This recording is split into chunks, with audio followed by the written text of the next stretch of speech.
As soon as the news reached Europe, the Pope called for another crusade to recapture Jerusalem. But the leaders of this new expedition were very different. Rather than nobles and knights, this crusade would be led by the kings. The first to leave was Frederick I, the Emperor of Germany. However, upon reaching Turkey, the emperor slipped from his horse and drowned in the river. Frederick's death threw his army into chaos. Attacked by Turks, some soldiers fled and others even committed suicide. The rest who survived made their way to the coast to join another king, the Philip II of France. Philip hated warfare and had only joined the crusade because it was his royal duty. He organized the building of new siege towers but was unable to lead the attack on Acre successfully.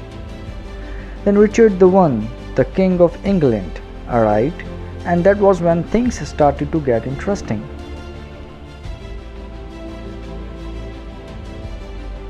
Within a month, the city of Acre surrendered to Richard.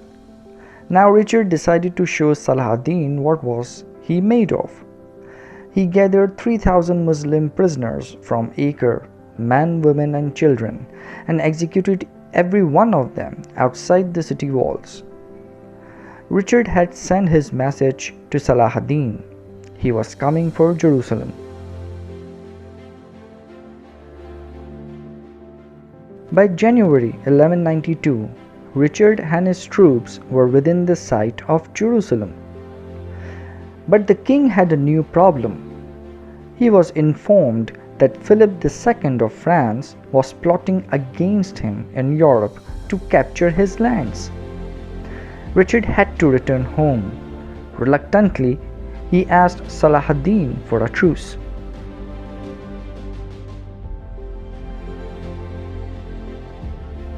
The two men finally agreed to a 3-year truce in 1192 that allowed Christian pilgrims access to Jerusalem.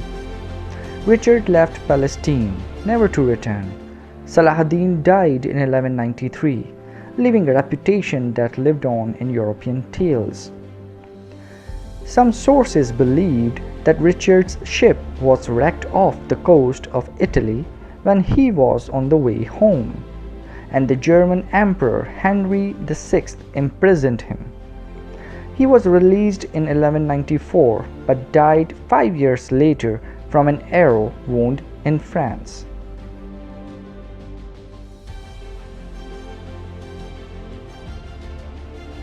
Over almost 200 years, between 1096 and 1271, there were a total of 9 crusades. But after the 4th crusade, the expeditions were mainly motivated by greed rather than religion. Capturing Jerusalem was no longer the goal. Instead, ambitious knights used crusades to gain wealth or steal land. By the end of 13th century, Jerusalem remained under Muslim control. One by one, other towns of Outremer were conquered by Muslim armies. But the Crusaders made other gains. Their experiences in the Holy Land taught them a lot about Eastern forms of medicine, mathematics, and astronomy. Trade within the East increased too, and luxurious new products such as silk and spices began to enter Europe.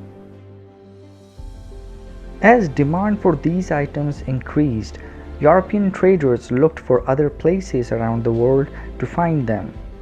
Launching their ships, they set off in search of new lands to conquer.